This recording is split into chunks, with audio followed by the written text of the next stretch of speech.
Hey, you're listening to The Treehouse Storyteller. Meet me in the treehouse for God-shaped storytelling. Treehouse Storyteller is where we can come together as messy parents seeking Jesus together and raising kids to love him too. If you aren't scared of addressing cultural issues head on and finding a deeper understanding of the biblical worldview to share with your children, then you've come to the right place. I'm not afraid to be transparent and tell all of the juicy details. Our children are being chased by the world, and it is our job to be well equipped and know not only how to lead our flock, but successfully send our arrows out into the world one day to build the kingdom. So snuggle up by the fire or soak up the sunshine with those earbuds in and meet me in the treehouse for some biblical storytelling.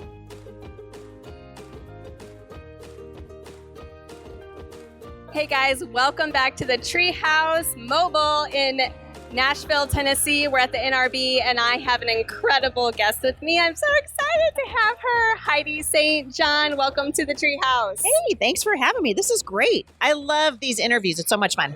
They're super fun. Heidi, I want everyone to know a little bit more about you. So could you give me a quick introduction of who you are and just your family life and your couple organizations that you have, and then we'll dive in deeper. She's like, no, that's way too much. Well, I'm like, I don't even know how to do a short introduction anymore. I think I always tell people the most important thing about me is that my husband and I have been married for 35 years. That's a very important detail. We have 7 children and soon to be 5 grandchildren. And so I'm a mamsie, which is my favorite thing in the world. But when the Lord asked me to sort of start speaking into the culture of my kids, we're still very young. Most of our kids are grown now. We have 1 child left at home. But I am passionate about what's happening in the culture, and especially as it relates to education. And I believe strongly that what's happening in our government school system is going to determine the trajectory that the nation is on. And so out of just a desire to help that, we founded Firmly Planted Family. We have the largest homeschool resource center in the United States right now, probably about 800 students there. We're helping parents pull their kids out of these woke, broken schools and reminding parents that the responsibility to educate their children belongs to them. I'm the author of 10 books. I have a podcast that your audience might enjoy. It's called Off the Bench with Heidi St. John, just past 24 million downloads. And so that airs 3 days a week. We bring guests on. And in fact, your brother's been on my show. Yep. So I am just passionate about the intersection of faith and culture. And I believe strongly that Christians belong in every sphere of influence. So whether it's education or entertainment, politics, Christians belong in those circles of influence. And I ran for Congress in 2022. And I'm mostly just feeling like, if God sees, or if more people see people like me and like you stepping up to the call and moving into these spheres, that we will encourage other people to do the same. That's awesome. That's so awesome. All right, that's a wrap, guys. Well, we are so excited to have you. I would love to hear more about education. So let's talk education in this woke system. You touched on it. We have very much a sideways education system. Absolutely. What have you seen from your perspective? Yeah. Why is it woke? Why is it dangerous for our kids to be in the public school system today? Yeah, that's a great question. Well, first of all, I don't think that, whoa, that was amazing. We'll just say that again. That was so exciting. The whole background just went ba-boom. Like I fell into it. I think the education system is not sideways. I think it's wicked. And I think that the reason why we're having so much trouble with it right now is because generations ago, when the public school system was founded, it was actually founded on the premise of removing children from their parents. Our system in the United States of education is actually modeled after a Prussian system of education, which was a reaction to the Napoleonic Wars. And people going, how'd you get your guys to win and our guys are losing? I mean, I am giving you the brief synopsis. But the bottom line is that the system of education that we are living with right now in the United States is not broken. It's doing exactly what it was designed to do. And parents need to understand that. So what we see in the system today are activists who are disguised as teachers, and they're not teaching reading, writing, and arithmetic anymore, right? They're teaching their kids pronouns, and they're going to tell them that there's 400 genders and they could be a narwhal whale on Friday if they want to be. Teaching things that we know to be blatantly true about the world in which we live, such as biological realities of male and female. And that is the tip of the iceberg. Every year in this country, we are graduating by the hundreds of thousands kids out of our public school systems who hate the country.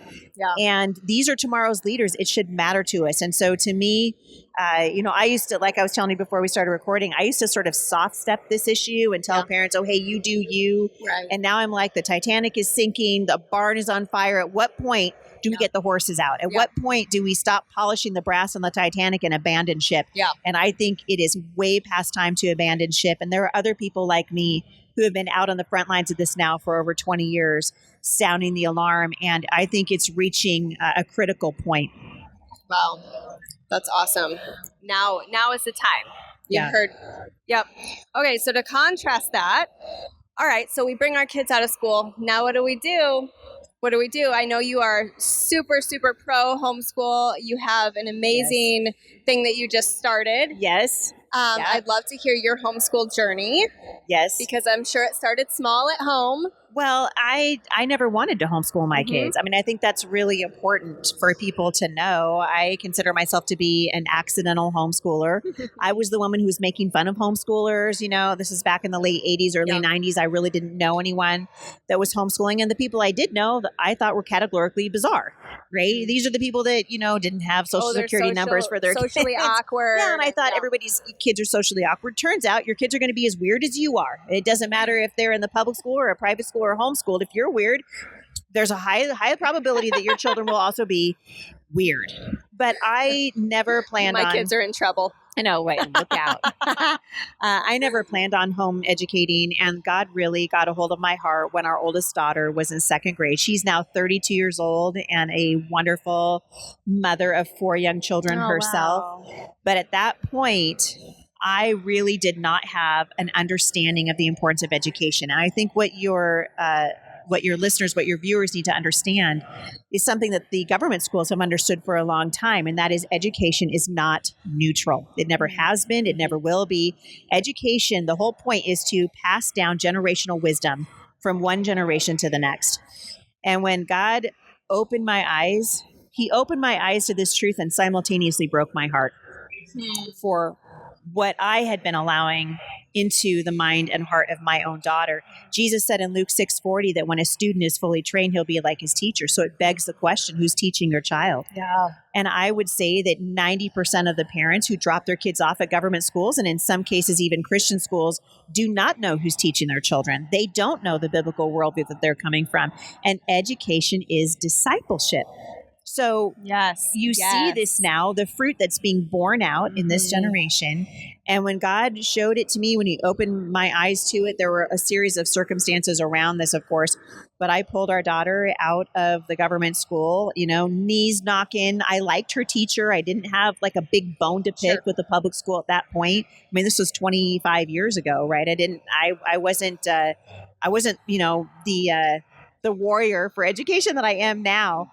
But God changed our family, and I think the trajectory of our family through the process of home educating our kids, because the government schools are taking from parents something that God has given to us that is inherently precious, and that is the gift of time.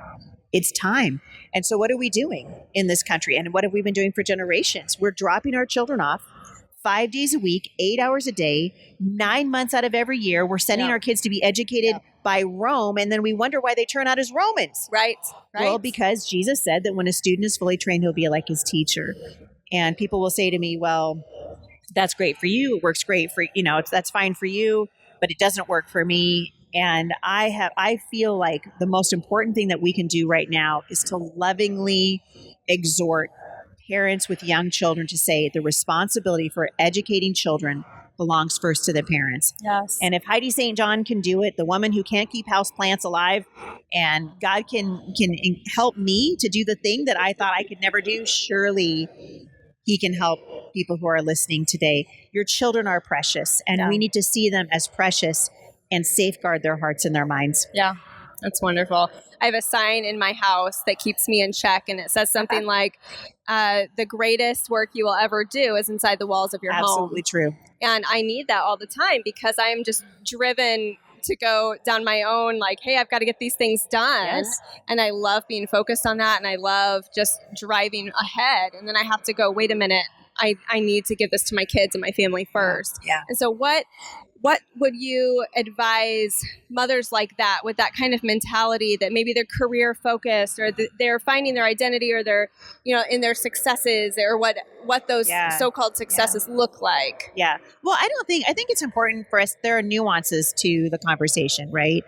And so this idea that women are not supposed to work outside the home is a wrong one, right? Mm-hmm. There are just dozens of examples in the Bible of working women, working mothers. I just did a teaching on this over at Faith That Speaks. I gave the members of my ministry there a theology for working women, and I think those are things that are admirable. Work is good; it's not bad. Yes. The Proverbs 31 woman, she worked. I mean, that woman was fierce. She's very busy. Don't mess with that woman Very in the busy. marketplace. She will take you out. But what we need to be able to do, and this is where the feminist movement has so lied to women, they have told us that career is more important than family. Mm-hmm. They've told us, well, you can have it all. Well, here's the truth. You can't have it all. Yeah. You can't have it all. Like you're not going to be able to pursue a career full force and put full force into your children during the years when they are young. And so I think the goal then becomes, I'll be 54 in a couple of weeks, right? I like to think I still have a lot of life We have left the in same me. birthday. I'm March 1st. I'm March 3rd. We're so close, girl. Almost. Yes, we are so close, except for the year difference, but we won't talk about that. But I like to think I have a lot more years ahead of me to build a career if I want to visit with my grandchildren. Mm-hmm. But the years when my kids were little, the Lord really had me focus on raising those children. And you don't get a do-over in motherhood. Yeah. And it's a lie that you can have it all. Yeah. And so what the Bible teaches, and I think this is what we need to teach women, working is fine. And, a lot of us I've always been a working mother, right? I worked nights at the hospital. I've done all kinds of work throughout my life as a mom, but my primary focus was on my children. We have to embrace God's priorities for the season that we're in. And we know as women, the life of a woman is very, very seasonal. Right. There are only a few years in which we can have children. I am beyond that now. I can't have any more children. But the years that I had, that God gave me the ability to have children, we embraced, and God gave us 7 beautiful kids. I wouldn't trade it for anything in the world. And I think when we look at our life in seasons, Ecclesiastes says that there's a time and a purpose for every season under heaven. Right. And so rather than just go, I want to have it all now, say, Lord, what season am I in? And how can I embrace the season that I'm in so that my life can bring you glory and I can get the most out of my life? Because there will be a next season. Yeah. No, that really speaks to me personally, because I always have people go, how do you do all of this and homeschool and podcasts and write books and, all these other things? I'm like, it doesn't all happen at the same time. That's right. It's okay. It's like a 5-course meal. Now I'm on this plate. Now I'm on that plate. Yes, that's right. And you have to be able women, God has given, I think, a very unique ability to be able to put your finger on the pulse of your family, right? We are the ones who are driving the agenda of the home life, right? Because God has given women a domain in the home. And so when we go outside of that, I'm not saying that you can't work. I'm not saying you can't pursue things. I've written 10 books over the years that I've been raising children. But what people maybe not understand about me is I wrote those books in the middle of the night. I was writing those books when my kids were in bed and working on the blog. When I had a few minutes, I didn't want it to take away from my children. Sure. And the seasons that it did take away from my children, I look back and just go, man, I could have done that better. Right. And so we have to just be constantly bringing our hearts into alignment with the Lord so that we can listen to Him and do what He wants us to do in the season that we're in. Yeah. And so now I can look back at my life, right? We're either in a season, and this is really good for viewers to remember, we are either in a season of reaping or we are in a season of sowing. Yeah. And we want to sow well. Yeah. So that when we're in a season of reaping, we reap a harvest of joy, right? And part of that is just focusing on the season that you're in. That's awesome. So, on that note of homeschooling, I want to hear about this amazing thing. I just heard a rumor of your amazing giant homeschool resource Yeah. that you guys started. What is it called again? So it's called Firmly Planted Family. This is the name of our nonprofit organization. Okay. People can find it at firmlyplantedfamily.org. And if you search for the Firmly Planted Family Homeschool Resource Center on any search engine, it's going to come up. It's the only one of its kind, really, anywhere in the nation. Before we started the Homeschool Resource Center, my husband and I ran an organization that planted homeschool cooperatives in churches. Okay. And so we planted probably well over 100 homeschool cooperatives in churches around the United States, a couple of them in Canada.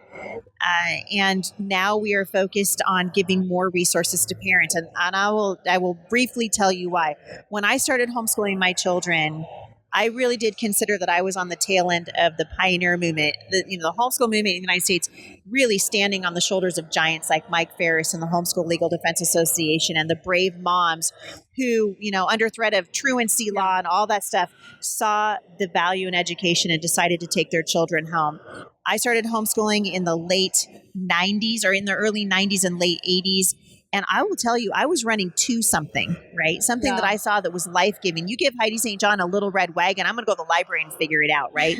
Because we saw something life-giving. We saw an opportunity. Today's generation of homeschooling families are not running to something so much as they're running from something. They're running from an educational system that is bankrupt morally, academically, spiritually, and now even physically in the attacking of our children's bodies. And so I really think that they need more support than they've ever needed because there's so many more families going, I don't really want to do this, but I don't have any other choice.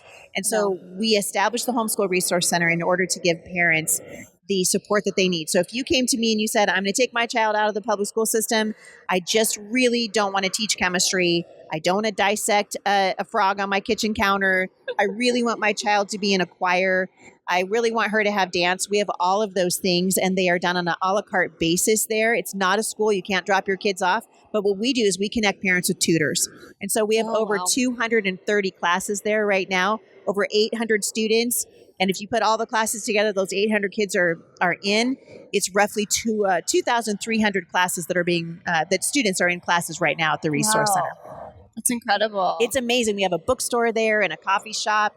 It's like a Disneyland for homeschool moms, right? So you can come and find, what I call the 3 C's, coffee and curriculum and classes, right? And also price. So there's 4 of them. There's 4. So it really is a life-giving place. The 700 Club was out recently with David Brody talking to us about what was happening in Vancouver. It's a miracle story, and we'd like to see it replicated across the country. That's fantastic. That's awesome. Come out. It's amazing. That's awesome. All right, so I just had Trent Talbot in the treehouse recently. Love those guys. Yes. So I want to talk about your new book with Brave Books. It's a children's book. Yep. That is what I love doing. I'm like hitting my microphone here. I'm so excited. Yeah. So tell me about The Mouse and the Sea. Yes. So The Mouse and the Sea is my first children's book, my first book with Brave. I love Brave. And when they contacted me, of course, I jumped at the chance because I love the publishing company that's going to give Scholastic a run for its money. Yes. Go. Yes. And The Mouse and the Sea is kind of a mirror of my own life. I think as a homeschool mom in many ways, this little guy who has a gift of help, I feel like God's given me a gift of help and I like to help other people. And this mouse gets himself in trouble when he's so busy helping other people, but when the bad guys come and his friends offer to help him, he's like, no, I got it. Like every martyr homeschool mom I've ever met, every martyr mom I've ever met. So I think the story teaches children that it's a good thing to ask for help. And at the same time, I think it's going to encourage parents. Yeah. It's a good thing to ask for help. Every Brave book encourages parents. Yes, every Brave book does. It really does. And so that's really the goal of this one, to say, listen, ask for help. We were created for community. We need each other. Every mom needs that mom on speed dial that she can call and go, girl, I just cannot. I cannot. And that friend's going to go, oh, girl, you need a mocha with extra whip. I will be there in 15 minutes. You need those people in your life. Yes. Real life is better than virtual life. Every day of the week and twice on Sunday. And that's another message that parents can get from The Mouse and the Sea. And I'm just thrilled with it. I hope to be able to write more. Yeah, that's awesome. Hey, since you brought it up, virtual, what did you just say? Virtual real life is better than virtual life? Real life is better, yes. So did you kind of see having your kids kind of going from 30s to down? Yeah. What's your youngest age 13. right now? 13? So I have 32 to 13. All right, we meet there. My oldest is 13 right now. So have you seen this progression of cell phone use and screens Absolutely. and just from... Yeah, absolutely. If I could change one thing in my mothering, my generation, I just was reading a statistic recently that says that my generation, so I'm in my 50s, is the last fully analog generation. And this generation coming up is the first fully digital generation. Yeah. And so cell phones were really coming into vogue and being introduced when I was raising children. So my kids are like 13 years old when Facebook came out, that kind of thing. Wow. And we had no idea the addictive nature. We didn't know what social media was going to do. We didn't know what cell phones were going to do. If I had had the foresight to understand the power of social media, I would never have given my kids access to Facebook when they were young. I never would have done social media. I probably wouldn't have given them our old cell phones, that kind of thing. We're raising our daughter, Sailor, our youngest, in a very different world. And so she does not have social media, and she will not get it until she leaves our home. Yeah. Because what we've noticed is it really is addictive, and it takes kids into a world that they're not ready for, and that is actually bent on injuring them. And so I don't want my daughter getting her self-worth and an idea of what's beautiful from TikTok. Yeah. I don't want her getting it from, the gram. I want her getting it from me and her dad and our extended family, which is ginormous now. Yeah. And the community that she is in real life, because those are the people that know her. When she tries to get her self-worth and base it on an image that she sees on TikTok or Instagram or, well, I'm told Facebook's really old school now. No one really does that anymore. It's very, very, very passe. But if she were to try to do that, I think it would injure her. And so, and even though we haven't had any terrible blowback from social media with our kids, I think partly because Jay and I were at least wise enough to say, hey, you can't be on that 24/7. I just wish that we wouldn't have given our children access to it at all. Yeah. So, once you're out of high school and your brain is a little bit more, solid and those synapses are not forming, then if you want to get on social media, fine. But you know what I'm discovering with my 13-year-old? She's just fine without it.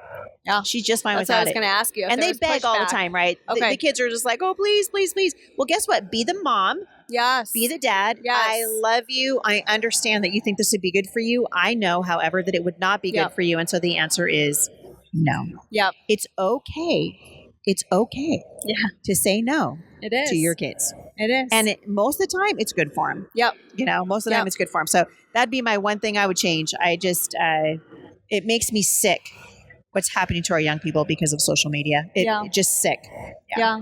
Kids need boundaries. They do. We all need boundaries. Well, and all you got to do, obviously, this isn't a place for examples, but all you have to do is search any horrific hashtag that you could think of on Instagram, and you're going to be subjected to pornography. Yeah. Your kids are going to see images that they have no business seeing. Yeah. And they're going to hear things they have no business hearing and that their minds are not ready for and they cannot comprehend. It is a dangerous place for children. And if you don't believe me, all you got to do is get on TikTok and watch the upcoming future generation of influencers peddling lies to kids. It's a very dangerous thing. Yeah. Yeah. Oh, that's awesome. All right. Well, I could talk to you all day, I'm pretty sure. Same, girl. Yes. Oh, I love it. I love it. Guys, I'm so excited that we had Heidi today. Thank you so much for being here. Thank you for having chatting me. With me. She is seriously on the front lines, guys. So go check out her resources, buy her books. So awesome. Listen to your podcast. I love your podcast. Thank you. I listen to it all the time. Thank you. I love it. I love it. I love it. So, all right, guys. Thank you so much. See you soon. Wait, before you go, don't forget to hit that subscribe button and follow us on Facebook or Instagram at The Treehouse Storyteller so we can stay connected. Head on over to thetreehousestoryteller.com for more products, artwork, photography, and encouragement. See you next time.